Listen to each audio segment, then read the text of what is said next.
Aloha. Okay, so until now, you have watched us building a soprano ukulele.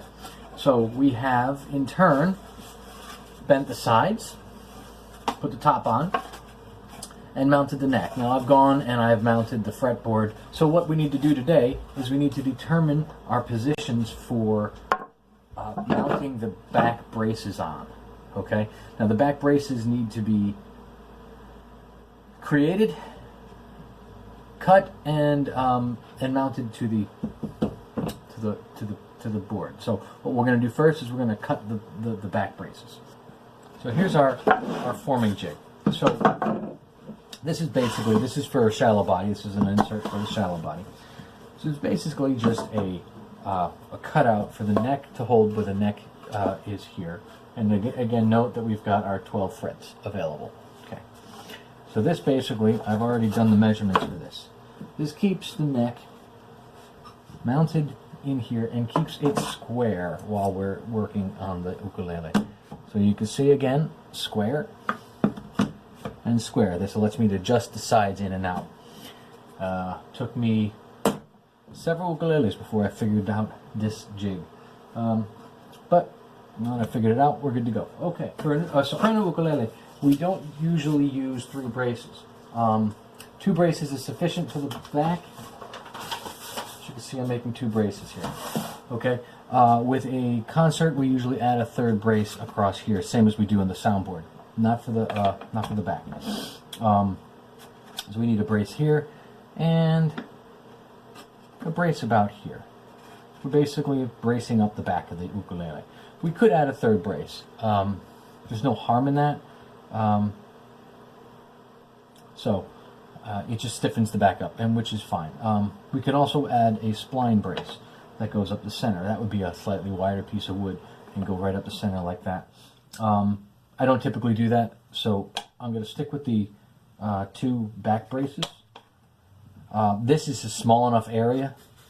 You've got this, there's not that big of a distance here, so you don't have to worry too much about the bracing there. That's why you don't need the 3rd brace. So we can start from here. And we're basically going to just take this, make sure we have a good distance here.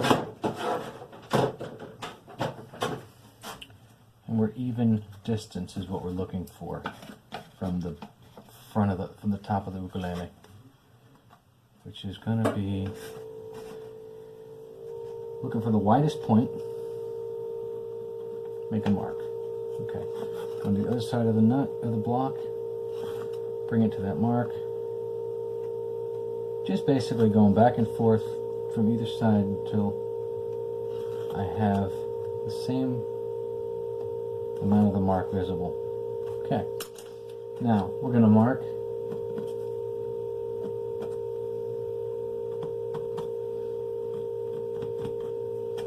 there. Now we're going to do the same thing with this piece here. We're going to basically make our marks. We know this one.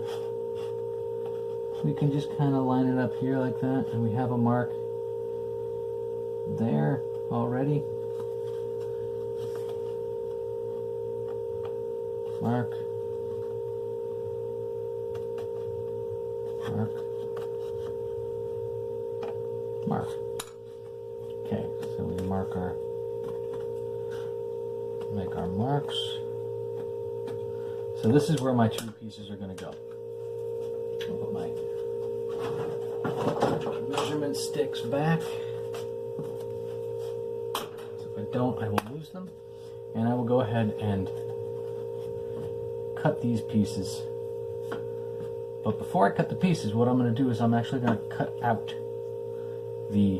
a notch for these guys here. And I use an X-Acto knife to do this. This is the basswood, so I use an X-Acto knife and I clip off the very tip of the point. Why do I clip off the tip? Because it's going to break off anyway, and I'd rather have a controlled break as I do this versus a piece getting stuck in here and me having to fish it out. So what I do is I just make a slight slice through there, and a piece like that, And then you cut this piece out here.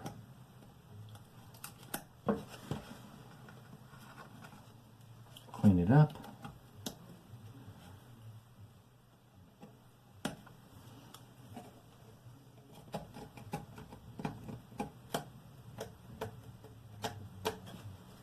Okay, this blade is shot. I'm getting the blade. Start here.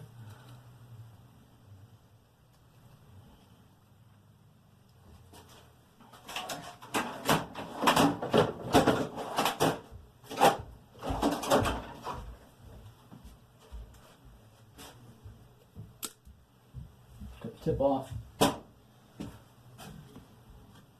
Don't lose that tip. Put it in the garbage. And now we should be able to get a nice clean cut here. So much easier.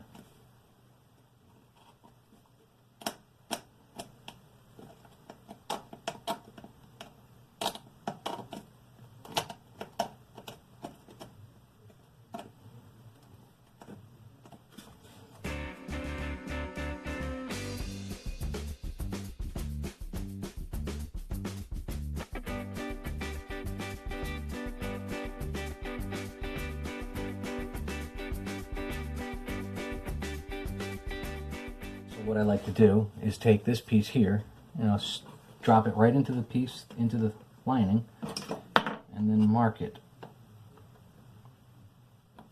Cut it with a saw, a little bit larger. I'd rather it not fit and me having to cut it again than it being too big. And this piece is actually just a tight fit, so I could trim off. I don't want the piece to be too tight or I'll never get the alignment up perfectly, but I don't want to be too loose either, so I'll just take just a touch off of this sandpaper. And perfect fit.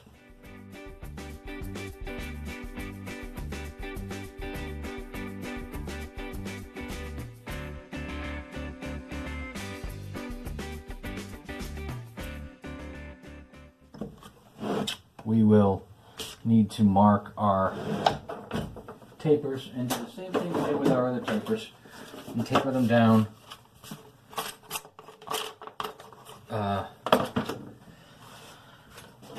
Taper the pieces down. So what I typically do is I'll always put the neck facing to my left. In order to do that, so I know that when I put an arrow on something towards the back, I know exactly where I have to chop off.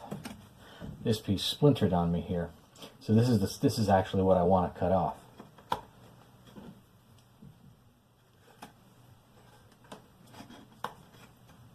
So I will make a mark here, and a mark here, a mark here, and a mark here. These are the pieces that I'm cutting off. So I'm going to taper this down. I need to mark. I usually mark the outer edge on this one, on the angled one. Just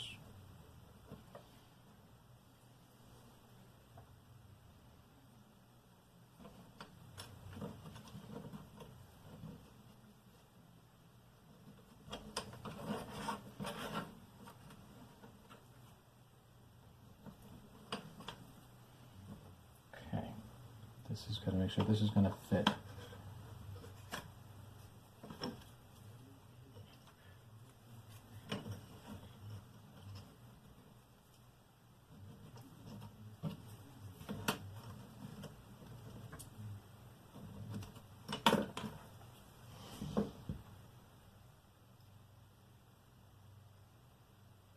Okay, so this is a little broken piece here, so that's going to make sure I take, that's what I take off.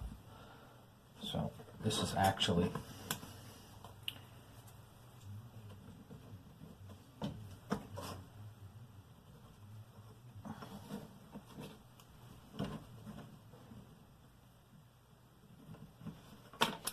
So, like we did before, we taper off the edges.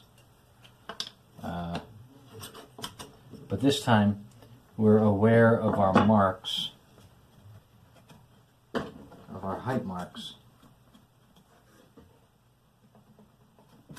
That tells us how high the piece is, so we don't go any deeper than that.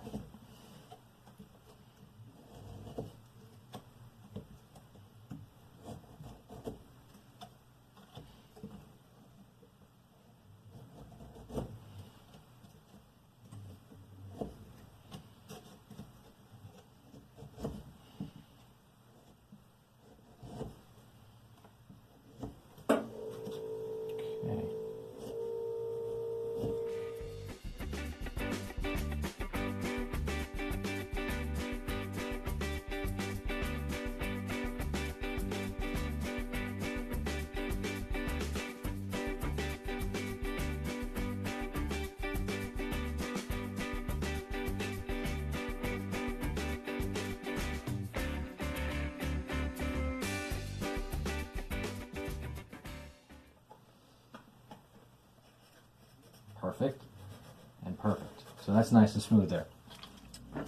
So I'm going to make 4 thin strips of mounting tape.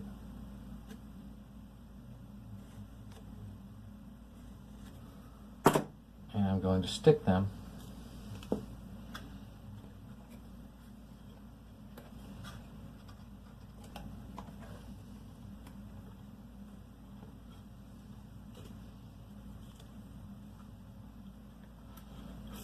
to my pieces. Okay, just leave that. And put a blocker in here. Now this will prevent the board from sticking prematurely before I'm ready. So I will line that up.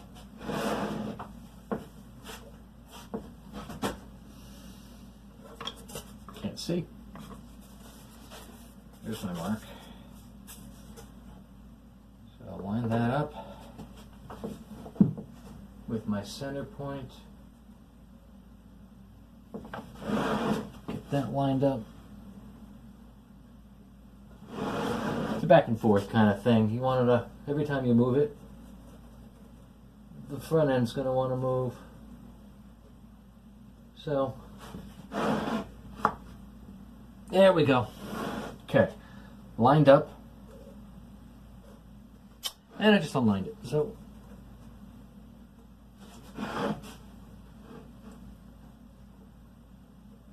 okay, lined up. So then, it's a simple matter. A little bit of pressure so it stays lined up. Pull the pieces out. So what happened here is that transfers these items directly to the plate, the back plate. And then I always double check to make sure it goes back in case I wasn't stretching something out, or, you know. And when it goes back in, I have an alignment, because that is very important. So now I've got my back plates ready for my soprano. All I need to do, very gently,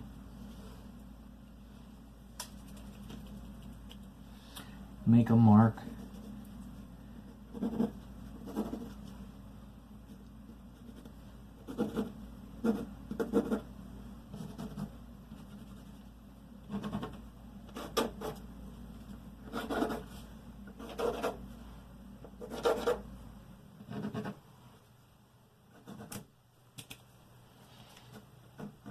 I have to keep the lead long here in order to get the right angle to make my marks so they're usable later.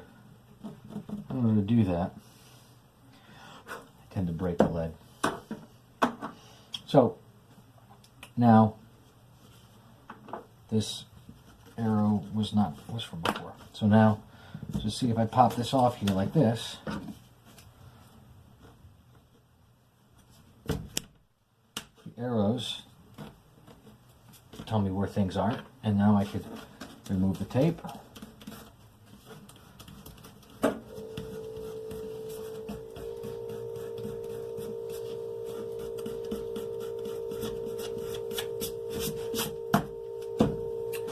And that's it.